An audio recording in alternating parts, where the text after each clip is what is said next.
La parole est à monsieur Guillaume Pelletier.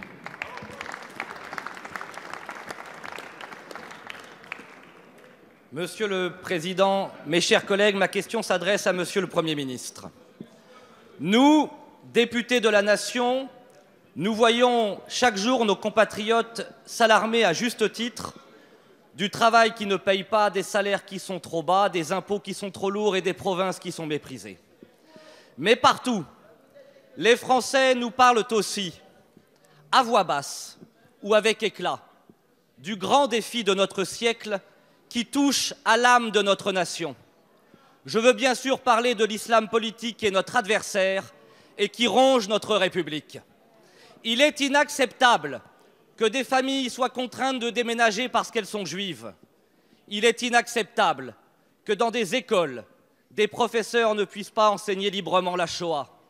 Il est inacceptable que dans des hôpitaux, des hommes ou des femmes refusent de se faire soigner par des médecins ou des infirmiers parce qu'ils sont de sexe opposé.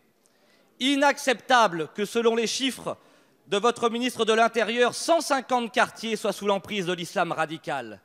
Inacceptable qu'une jeune fille, Mila, soit menacée par les plus fanatiques et abandonnée par les plus lâches. Rappelons ici, aux yeux du monde, que la laïcité chez nous n'est pas une valeur négociable parce qu'elle permet de faire vivre ensemble ceux qui croient au ciel et ceux qui n'y croient pas.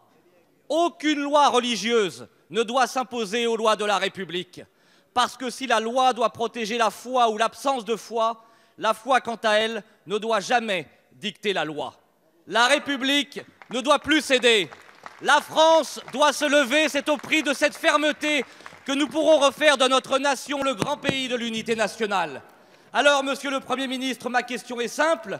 Que comptez-vous faire maintenant, j'ai bien dit maintenant, pour éradiquer l'islam politique et rétablir l'autorité et la fermeté dans notre patrie?